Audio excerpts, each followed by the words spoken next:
and welcome to this edition of Talk Vietnam. Have you ever heard of painting to songs or live illustration to opera and ballet?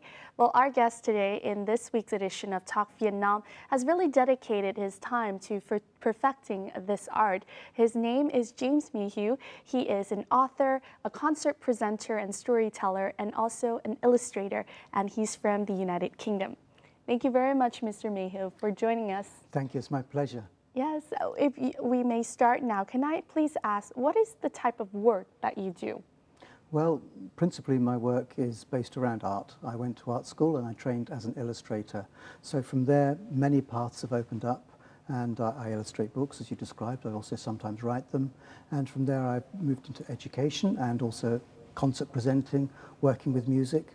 Most of my work is built around the things that fascinate me, the things that I love, the things that I'm passionate about, and so the things that I want to share.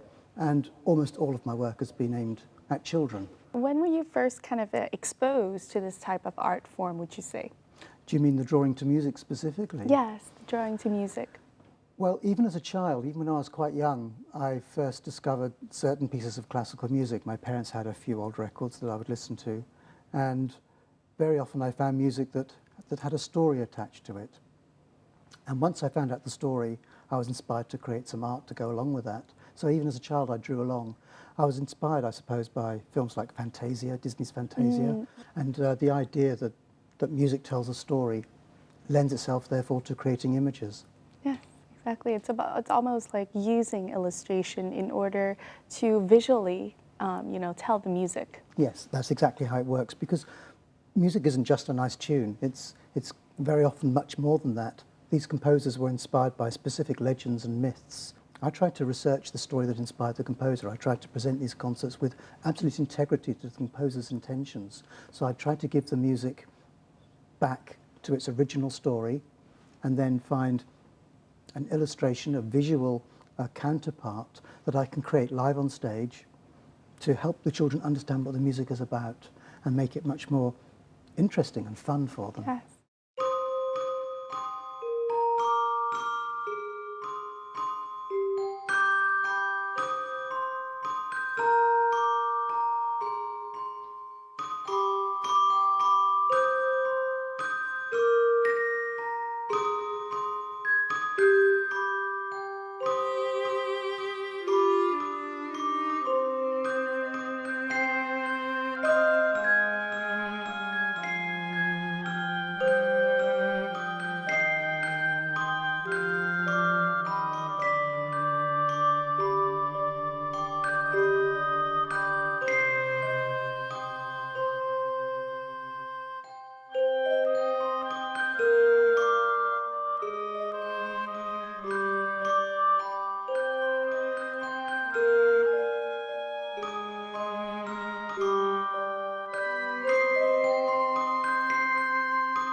Let's go back to one of your kind of signature series, and that is the Cady Series. Yes. Tell us about this series and how it became kind of your signature. But what happened was I went to art school. I decided I wanted to do something within the arts. While I was there, one of the many projects we had to do was to try and develop a children's story. So I thought, well, what were the things that happened to me as a child? What do I remember? What's exciting about being a child? And I had a particular memory of going to London with my grandmother and my sister. Her name's Katie. We didn't live near London. This wasn't an everyday thing. It was a big trip, a big event. A big trip to the city. Absolutely. So I remember it very vividly. And we went to museums and galleries. I saw dinosaur skeletons in the museum. I saw beautiful paintings in the gallery. And this memory inspired the story of Katie and her adventures in most of the time. She's in the art gallery, but sometimes she visits other museums too. Yes, and she actually goes, into the paintings, and we actually have an example here. Can you please show us this? We have this particular example, which is Cady and the water lily pond, which is probably inspired by Monet. It is is, that right? absolutely, yes. Can you please show us? Well, with pleasure. So in this story, we see Katie with her grandma arriving at the gallery, and as always in these stories, grandma's a bit tired and she falls asleep, leaving Katie at liberty to explore the gallery. and she sees the paintings and she can't resist climbing inside them. So at this point I have to try and pastiche these amazing paintings by these great masters, which can be very difficult. And she goes in and out of the different paintings, creating havoc and chaos in the gallery. But in the end, all comes right somehow. And with each story, I have to try and find 5 paintings, which I think will be child-friendly and will lend themselves to storytelling. So that was the beginning, and yes, it spawned a whole series. There are 13 titles about Katie now, and I never expected that to happen. So it's been a wonderful adventure for me as well as for Katie. What has been some of the feedback that you've gotten from the Cady series? What do you think, impresses people the most, especially children the most? The books are used a lot in schools, so teachers find them helpful to engage children in terms of finding ways of using art, both for its own sake, but also for literacy. But I think the most exciting thing is when I get letters from children, or even from their parents. Sometimes I get letters from parents saying, my children are begging me to go to an art gallery because of your books, thank you so much. Or I took my 5-year-old to a gallery and he was running around saying, look, there's a Monet, look, there's a Van Gogh, look, that picture's by Leonardo da Vinci. And the parents are so proud, and the children see the paintings not as boring, dull, dry things in a museum, but something they're familiar with, something they can have an adventure with, something they can imagine about. Exactly.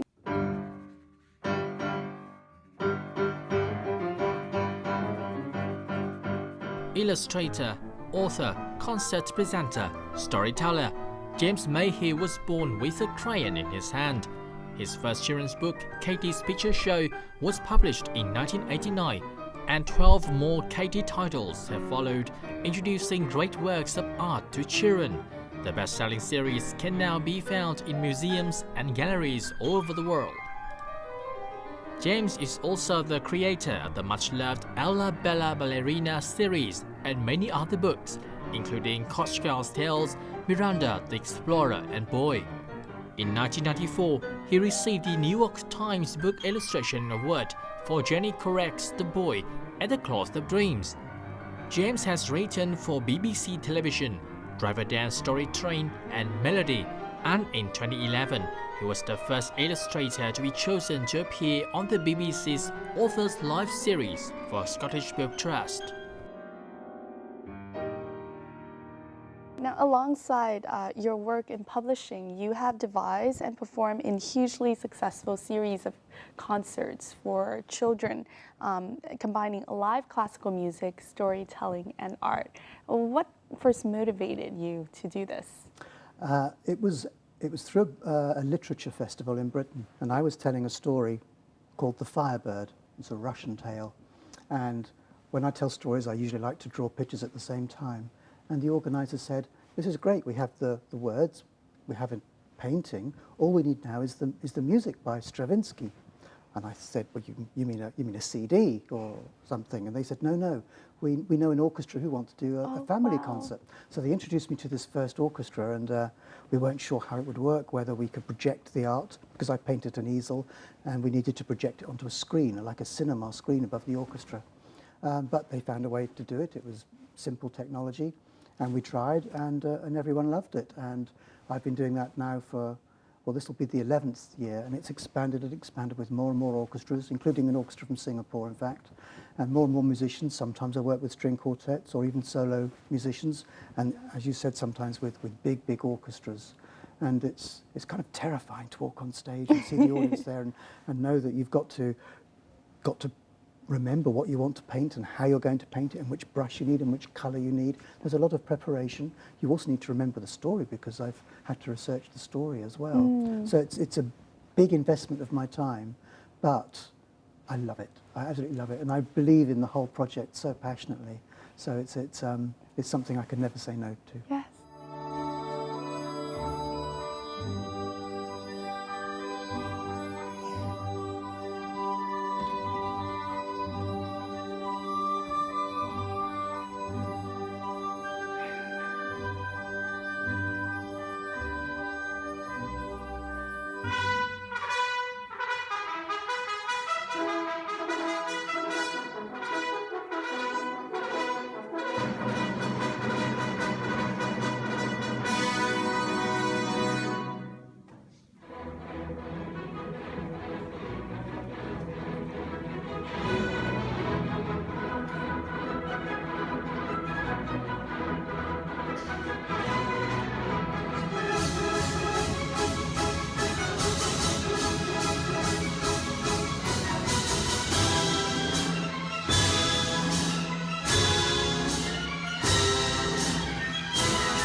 How is the atmosphere in one of these live performances? Is it more that you prepare beforehand, you try to remember the painting, or are there any moments of spontaneity during these live performances? Always lots of spontaneity. You have a fundamental concept of what the content of the image might be based on the story that you've researched and what the music suggests to you. But however much you prepare, it's always different when you walk on stage and you see the audience there, and that little bit of fear comes along, and you suddenly start to panic and think, oh, maybe this won't work, maybe that won't work. And in the heat of the moment, I very often change my mind. Sometimes I can't find a brush or a colour in the darkness of the theatre, so there is improvisation. Every single time I do it, it's different. Yes. Do you have any kind of funny stories about, during this process of, you just said looking for colors in the dark, or any stories like that that's kind of accidental on stage? Well, certainly all of the things you just reminded me of not finding certain things in the gloom. But there was one occasion when I was working with a children's orchestra and a children's choir at the Royal Albert Hall in London, which is a very prestigious, very big venue, a huge audience. And I was painting to a world premiere piece about a highwayman robber who was actually a woman in disguise. So this was a new piece of music. It was the first time it had been performed. And I wanted to paint a girl's face that then turned into a wicked highwayman's face. And the ink dripped. And it dripped all the way down the face. And I thought, why does that have to happen here in the Royal Albert Hall in front of thousands of people? And I thought, I'm not going to be defeated. So I got a clean brush and I managed to turn the drip into a completely different face, which actually worked very well with the music. So I saved it. But it was the most terrifying moment when I saw that drip. I thought, oh no. But there's usually a way out. There's nearly always an answer to a problem like that. Exactly, and that's the wonderful thing about creative art. It is. You can kind of work your way around to make the piece in the end. Yes. So we talked a lot about what it's like to kind of illustrate live to music, and we actually prepared some music here today in our Talk Vietnam studio, so that hopefully you can illustrate how that experience is for our audience. So would you please kind of illustrate live for us? It would be an absolute honour to do that for you. Thank you. Yes, thank you. Please. Okay. That's great.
Do you, in the process of painting, trying to remember the painting, you also have to follow the music, is that right?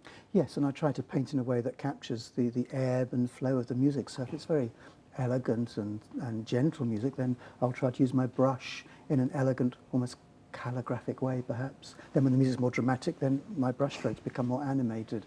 It's not choreographed in advance, but I try to choreograph it on the occasion to try and match the mood of the music. So that children have that sense of me underlining that something interesting is happening in the music. Yes, it's juggling a lot of skills at the same time, it seems, you know. I suppose, yes. I think for me it doesn't feel that way because I'm very used to the idea of creating a visual response either to words or music. So for me, creating images, painting and drawing, it's a very natural way of communicating. Yes. How have, you know, the audiences respond to some of these live performances? What do they usually expect, and how do they feel normally coming out of the theater? There's always a wonderful buzz at the end of a show. It's lovely to come out into the foyer and meet the children, usually still in my costume, whether I've dressed as Sinbad or one of the other characters. So it's a lovely atmosphere. There's a real sense of an occasion, I think. I get lots and lots of lovely comments from people. But you know, some of the comments that count the most to me have been from the musicians themselves. And sometimes I've had members of the orchestra say to me, do you know, I've been playing that music for 20 years. I had no idea that is what the music was supposed to be about. So I'm even educating orchestras as well as children. That's and that's a wonderful. great feeling. Yes, it's a lot of messages conveyed within just one kind of work. Yeah, I'm curious about the process of you researching into the music background. Is that difficult? Is that a difficult job? I mean, some of these classical pieces have been around for ages, and sometimes it's probably hard to know the origin. Sometimes it's extremely hard, and it depends on the individual piece of music. Sometimes if it's something very obvious, like, I don't know, perhaps the William Tell Overture, which is a piece I've painted to, comes from an opera by Rossini. So we have the opera story. So it's clear what the story is, and that's an easy thing to adapt. But when you're working with something like, well, even Scheherazade that I've already mentioned, this piece, Rimsky-Korsakov, the composer, he gave titles to the sections of the music, but they're very vague. So one section, for example, is called The Young Prince and the Young Princess. Now, the Arabian Nights has thousands of princes and princesses. We don't know which ones. Which one? So I had to read his autobiography and read some music critics' analysis of the music and make my own conclusions, and then go to the Arabian Nights and read very full versions and find a story that I felt matched the music best. Other composers like Vivaldi, when he wrote the Four Seasons, he wrote very clear instructions actually into the score alongside the notes. Bar by bar, he describes what his notes are supposed to be representing, whether it's flies in the air on a hot summer's day, or a storm, or snowflakes. That's very helpful. It's wonderfully helpful. Visual yes. descriptions. he was perfect at it. Yes, it seems like this type of job really encompasses all different realms, whether it be history, culture, and not just limited to art and music. It's very cross-curricular, which is why I love using it in schools, and why I wish more schools and more teachers and parents, anybody working with children, would consider investigating this more, because it's all the things you described. It's geography as well, because we're looking at composers from different countries and stories from different cultures, so it's very diverse. Although Rimsky-Korsakov is Russian, Scheherazade is Arabic, we're covering many, many continents here. It's a wonderful way of reminding ourselves that music really is a universal language. Yes. Before each concert, you would probably have to, do you have to practice with the musicians? It's not always possible. Usually it is, but sometimes you have to just, as we say in England, you have to wing it. But that's not the ideal. I begin at home with a CD and just listen to some recorded performances. And then I go into the rehearsals with the orchestra and listen to how the conductor is going to interpret it. Every conductor, every orchestra, every musician takes things slightly differently.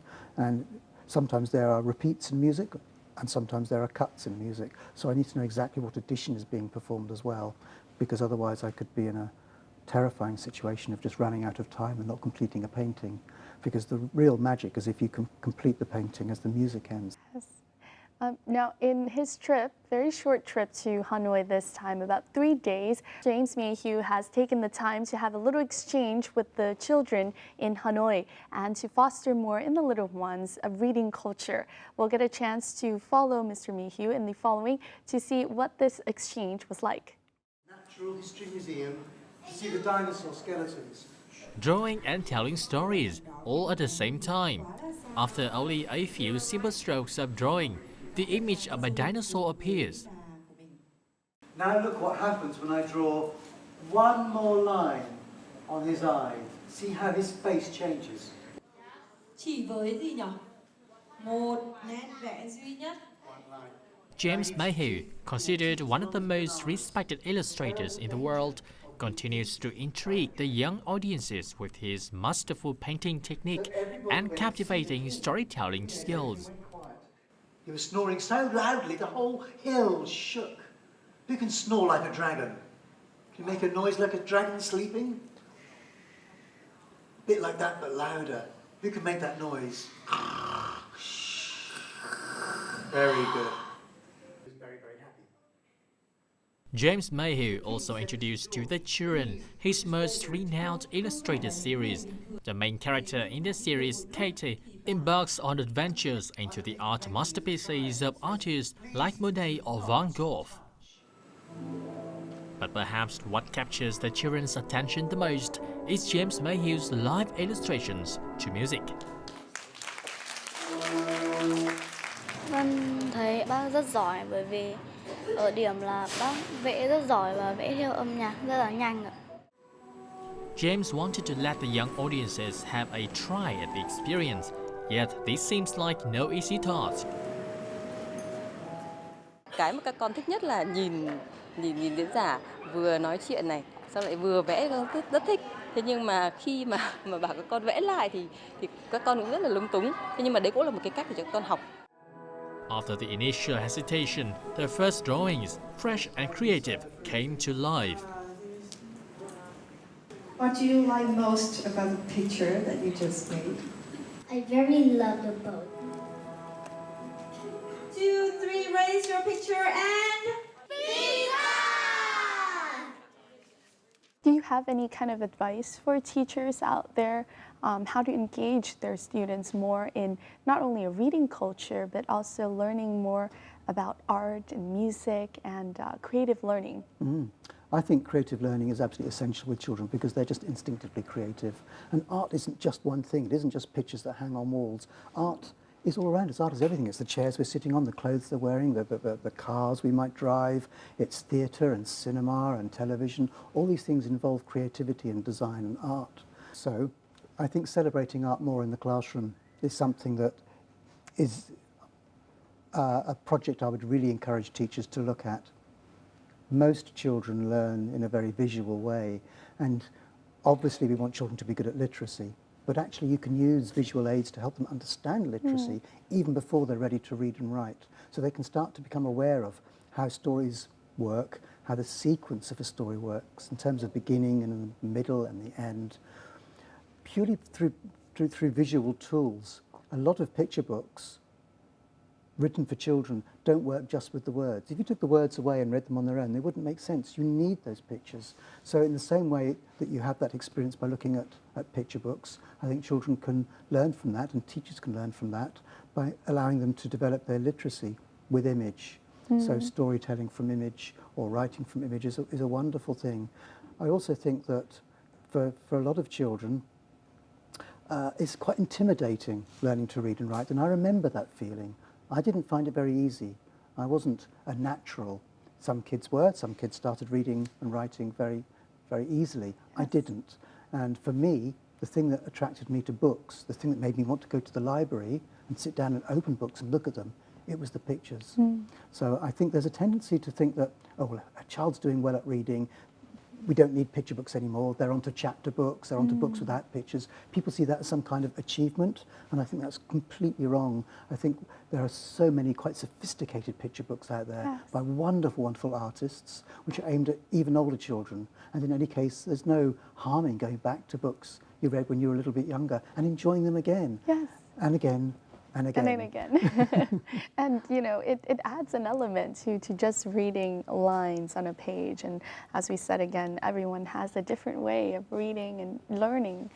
Yes. To the teachers out there, how do you think they can encourage or learn more about the art of storytelling in order to encourage that in their students?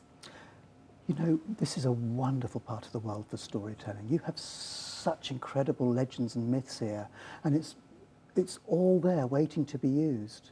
So I would say to anybody, go out, find these stories. You probably know them already. Remind yourself of them. Use them in the classroom. And if you don't want to use those, think of other ways of telling stories. We're telling stories now, talking to each other. Mm-hmm.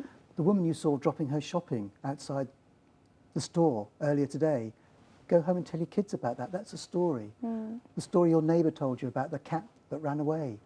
It's a story. Stories are everywhere. Don't feel you've got to stick with a published book all the time. There are many, many ways of being a storyteller.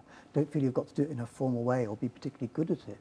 It's about sharing, it's about communicating, it's about laughing, and it's about that bond between both a parent and a child or a teacher and a child.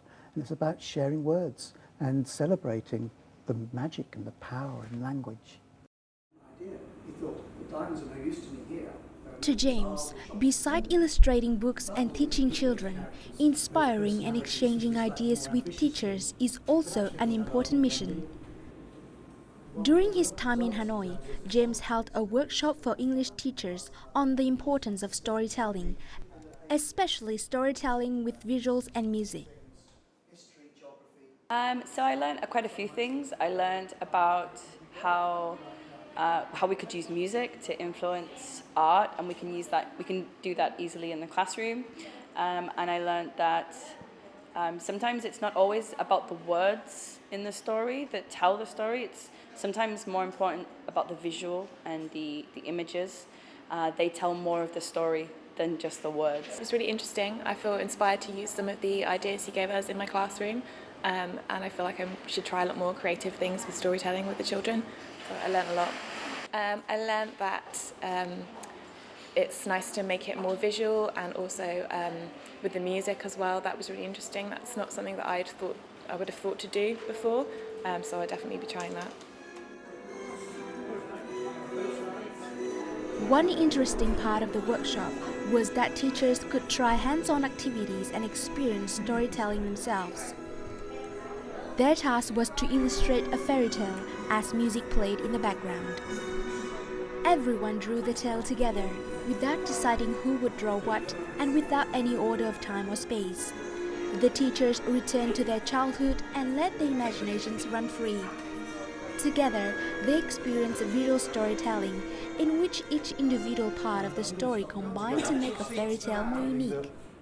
For children, a lot of the best learning comes from making activities entertaining, making it fun. I liked the idea that children can create their own stories or learn to remember a story by drawing it themselves. I think that's really interesting. Because it needs to be fun, it needs to be interesting, and kids love stories. So if you kind of hook them with something interesting like storytelling, then they're much more engaged throughout the lesson. Through the workshop, teachers could understand the importance of storytelling using visual and music in teaching and learning a language.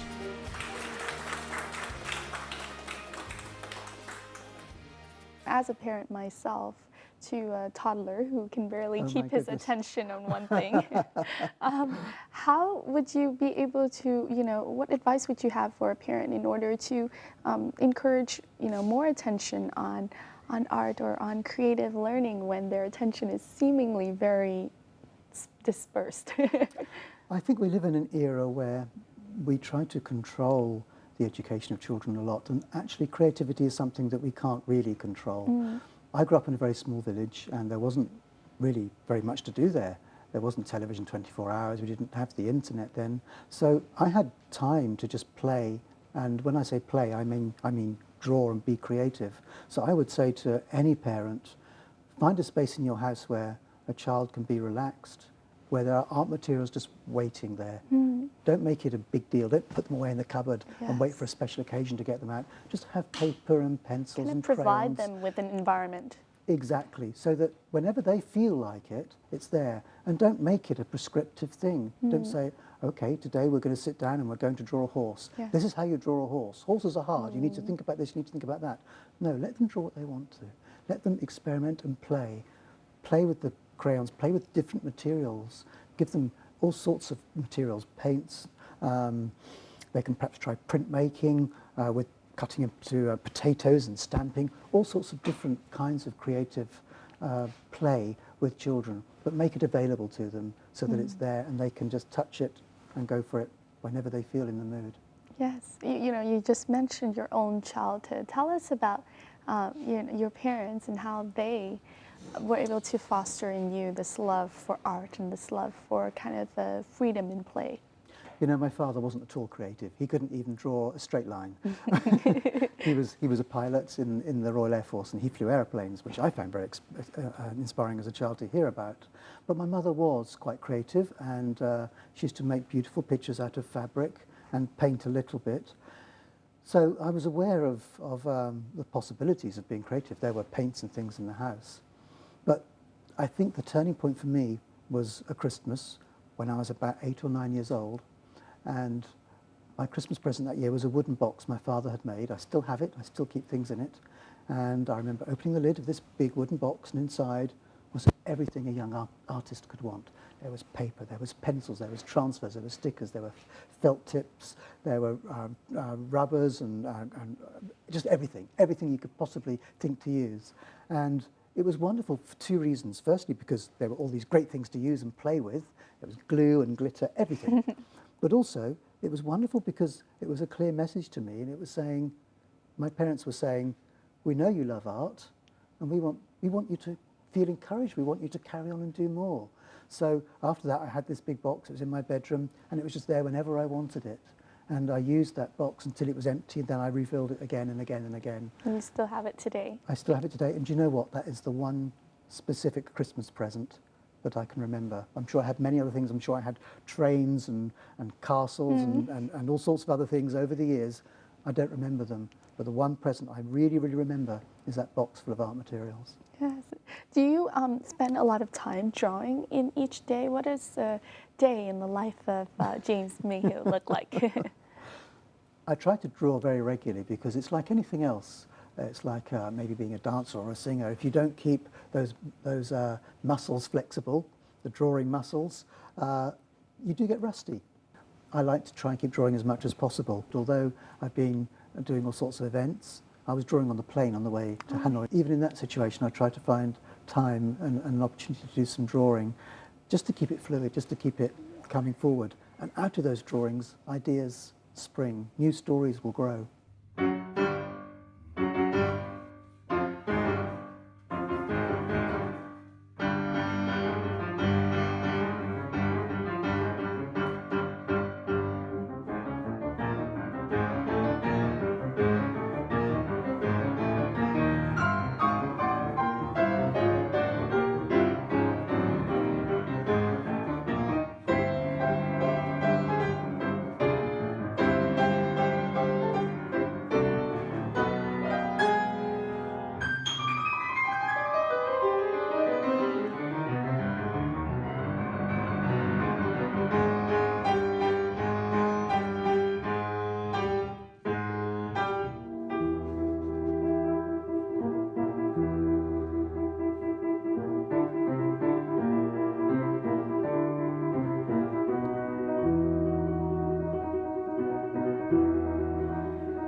at Talk Vietnam today, prepared for you a little quiz about yourself. Okay. So it's just really short, little snippets so that the audience can get a chance to know more about our illustrator, James Mayhew. That's a crazy thing to be doing, isn't it? Yes. So the first question is, do you feel older or younger than your actual age? Oh, much younger. Yes, absolutely. Yes, I'm about 11 years old probably on a good day. Most days I'm more like 7. Yes. What do you think makes you feel so young at heart? I think I'm somebody who, in general, is what we call a cup half full. Do you have that metaphor in Vietnam? Yes, I do. So I don't believe in being negative about things. I think I'm a positive person. Next question now. What is the best advice anyone has ever given to you? But you don't have to be like everybody else. Yes. That was something my mother taught me when I was quite young. I wanted to go to the cinema to see a particular film that was rated higher than my age. And all my friends were going, my mother wouldn't let me, and I was very angry. And she just said, you don't have to be like everyone else. You can just be you. Don't be a sheep, be the shepherd. I've always remembered that. Yes. What has life taught you, if you can sum it up? That we should seize the day. Carpe diem is my motto. Life is short, and we should live our lives to the full, do all the things we want to do, don't put things off until tomorrow. I really believe that. If I've got something I want to do, I jump on it, and I do it, and I enjoy it. I didn't used to feel like that. I used to think very differently, but then I realized that life was passing, and I wanted to start having all sorts of interesting experiences. It's what has given me the courage to get on a plane and be here today. Yes, it's wonderful to live in the moment. Yes. Yes, thank you for that short quiz. You're very welcome. Well, thank you very much, Mr. Mayhew. It's my pleasure. For your time here on Talk Vietnam and coming to the country and sharing your love and this journey of fostering the love for the arts in children and adults. Well, thank you for inviting me into the studio today. It's been an absolute honor to meet you and to be here. So thank you very much. Yes, all the best of luck in your future endeavors. Thank you. Yes. Thank you. That has also wrapped up this edition of Talk Vietnam, a very fun edition with illustrator, author, and concert presenter James Mayhew to learn more about his journey in kind of encouraging the love for arts in children. Thank you very much for tuning in on this edition. We'll see you more next time on Talk Vietnam. Goodbye for now.